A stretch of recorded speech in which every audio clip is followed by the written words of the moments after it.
À la une de l'actualité, les funérailles du maréchal Idriss Déby, le président tchadien décédé lundi après des combats avec les rebelles. Après sa mort, quelle stabilité pour la région? Nous ferons le point avec le journaliste Vincent Hugeux.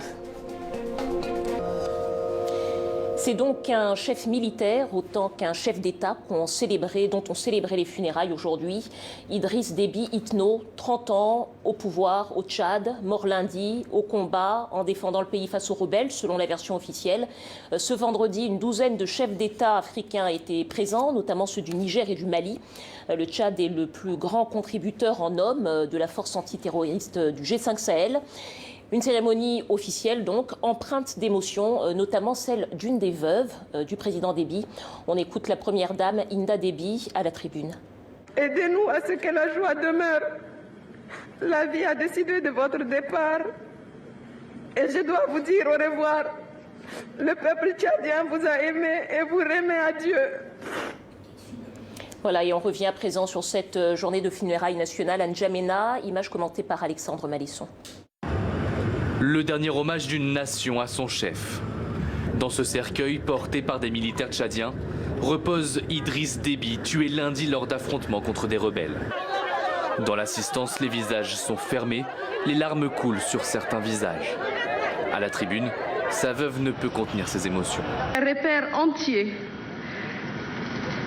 a disparu, nous laissant en perdition dans un désert mouvant.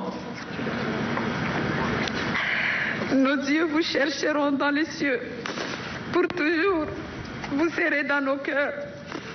Quelques minutes avant le début de la cérémonie, Emmanuel Macron est accueilli par Mahamat Idriss Déby, fils du défunt et désormais président du Conseil militaire de transition du Tchad. Le chef d'État français a promis son soutien pour préserver la stabilité et l'intégrité du pays. Je partage aussi le deuil d'un ami et d'un allié fidèle.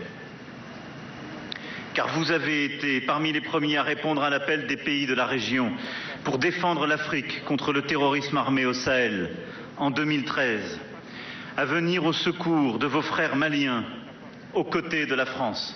D'autres chefs d'État africains ont fait le déplacement, comme ceux de la Mauritanie, du Togo, de la Guinée ou du Congo, en signe de solidarité et d'union. Le décès brutal du maréchal du Tchad devrait en réalité servir en mémoire de l'illustre disparu, de catalyseur pour une véritable union du peuple tchadien dans sa plus grande diversité.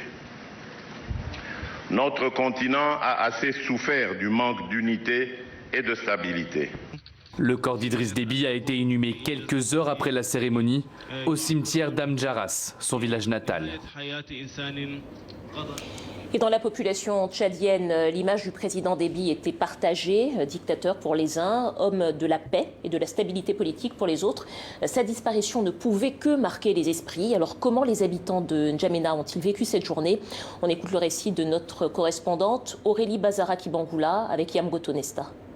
L'image reste gravée dans la tête des Tchadiens, la dépouille du président Déby drapée de bleu, jaune, rouge, les couleurs du pays au milieu de la vaste place de la Nation, une place extrêmement silencieuse alors que d'habitude elle est gagnée par l'agitation. Les pleurs des femmes se sont fait entendre lors des tirs des 21 coups de canon. Beaucoup d'émotions donc pour les Djaménois venus dès le petit matin pour rendre un dernier hommage au président qui les a dirigés pendant 30 ans. C'est très important pour moi d'être ici pour honorer la mémoire de notre président tombé sur le champ d'honneur.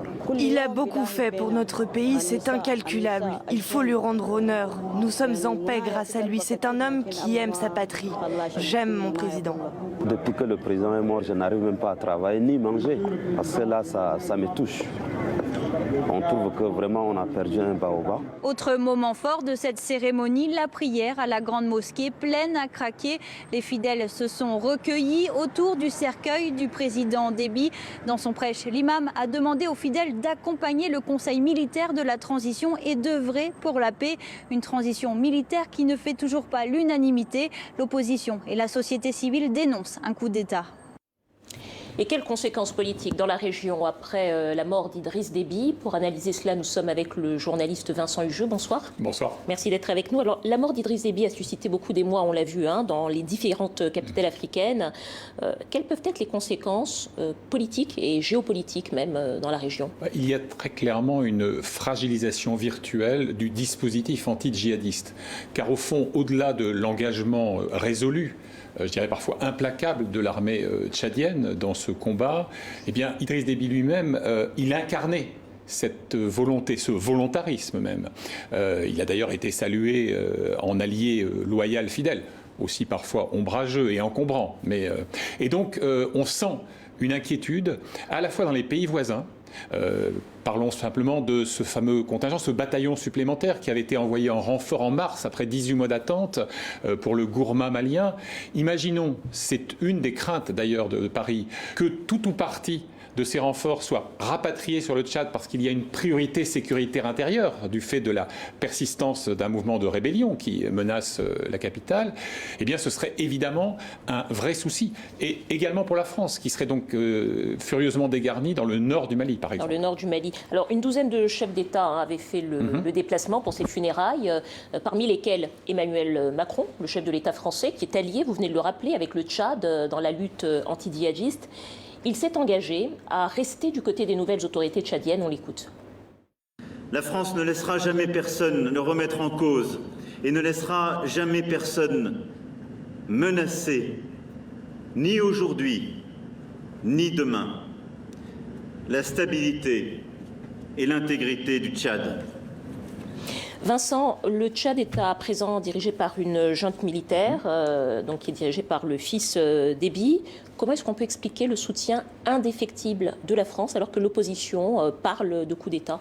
Je dirais que la France, à l'instant T, n'a pas vraiment le choix. C'est de fait un adoubement. Alors, il y a des nuances, c'est-à-dire que pour faire passer cette pilule-là, qui est effectivement amère, notamment pour les mouvances très actives de la société civile tchadienne, eh bien, on va demander, on va exiger de Mahamat Idriss qu'il amende cette fameuse charte de la transition qui lui donne en réalité les pleins pouvoirs. Alors, ça veut dire que la durée ne pourrait pas excéder les 18 mois envisagés. Ça voudrait dire, point beaucoup plus délicat, que les acteurs de cette transition ne pourraient pas être candidats à une hypothétique élection présidentielle future. Ça veut dire qu'il faut de l'inclusion. Mais qu'est-ce que ça veut dire? Inclure qui et comment? On imagine mal les ténors de l'opposition classique tchadienne venir rallier cette junte, alors même qu'ils dénoncent, je les cite, un coup d'État institutionnel. Alors justement, parce que finalement, soutenir le nouveau pouvoir de N'Djamena, c'est quand même s'aliéner l'opposition, une partie de la société civile. Est-ce que c'est un pari raisonnable pour la France?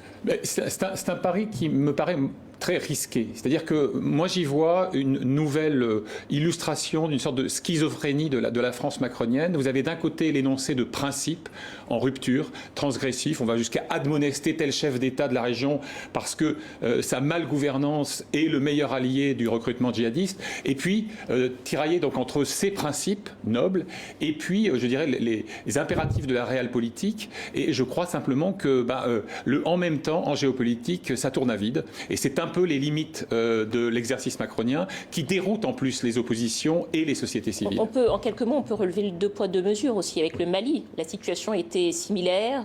Il n'y a pas eu un soutien indéfectible de la junte militaire au Mali. La dissymétrie peut s'expliquer. C'est-à-dire que d'une certaine manière, Ibrahim Boubacar Keïta, l'ex-président malien, IBK, n'est pas Idriss Déby. Et pour tout dire, c'est avec un lâche soulagement que la France a été le témoin de son éviction. Et puis je dirais que la CEDEAO n'est pas la CEAC. En clair, l'institution régionale ouest-africaine qui avait exigé des sanctions a beaucoup plus d'emprise politique qu'en Afrique centrale où son homologue, sa cousine en quelque sorte, est connue pour être quasiment moribonde.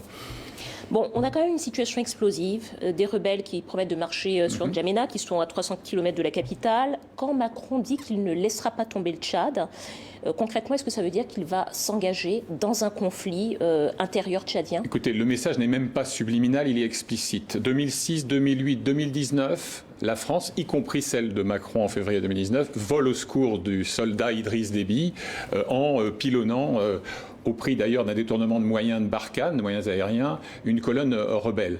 Donc le message, il est parfaitement clair et il s'adresse au premier chef, aux rebelles eux-mêmes. En gros, pour le moment, on s'en tient, fourniture de renseignements, logistique, aide, conseil, mais si vous avancez trop près de N'Djamena, eh bien, il vous adviendra ce qui est advenu à vos prédécesseurs. Peut-être encore une question au sujet de la réaction des États-Unis qui appelait un retour de l'ordre constitutionnel au Tchad, l'Union africaine aussi dans des termes un peu plus sibyllins. La France a une position, les États-Unis ont une position quasiment à l'inverse. Qu'est-ce que ça peut avoir comme conséquences politiques? Bon, d'abord, je dirais que la logomachie américaine n'est pas très coercitive. C'est-à-dire qu'on énonce des principes très administration démocrate, mais en réalité, il n'y a pas de condamnation explicite de cette dévolution du pouvoir. Donc là, il y a une vraie limite. Et puis, sur le fond, même si les Américains restent engagés, notamment au Niger par exemple, ils considèrent qu'ils doivent déléguer la lutte contre le djihadisme aux Français pour des raisons, je dirais, historiques et stratégiques. Donc peu de risque d'affrontement franco-américain au Tchad. Peut-être une dernière question, Vincent. Le nouveau pouvoir a rassuré la communauté internationale sur son engagement pour la lutte anti-djihadiste au Sahel. En quelques mots, est-ce que les rebelles pourraient aussi être crédibles de ce côté-là? Est-ce qu'on peut s'interdire de penser que peut-être des pourparlers sont engagés entre la France et les rebelles, par exemple? Écoutez, si tout le monde fait son travail, à commencer par les diplomates, les professionnels du renseignement et les militaires, oui, il y a des canaux. Et au-delà de ce message que j'évoquais à l'instant et que j'ai tenté de décrypter avec vous, je suis persuadé, le contraire serait plutôt préoccupant, qu'il y a effectivement des canaux, ne serait-ce que pour lire ce que sera la stratégie après la pause qui a été annoncée pendant cette période de deuil, et puis ensuite pour, sans doute du côté des rebelles, faire passer le message suivant, mais rassurez-vous, si nous arrivons à N'Djamena, ce qu'à Dieu ne plaise, eh bien, nous continuerons, nous persisterons dans cet engagement résolu contre l'hydre djihadiste. Contrairement à ce que disent les autorités d'aujourd'hui, nous ne sommes pas des terroristes, nous sommes des Tchadiens, et donc n'oublions pas que la dévolution classique du pouvoir au Tchad depuis les années 70, c'est la colonne rebelle qui fond depuis le Darfour soudanais ou le sud de la Libye. Merci beaucoup Vincent Hugeux, journaliste, enseignant, auteur de cet ouvrage, Tyran d'Afrique. Merci à vous. Et puis sachez que vous pouvez retrouver une page spéciale consacrée aux conséquences politiques de la mort d'Idriss Déby, que vous pouvez retrouver donc sur notre site internet.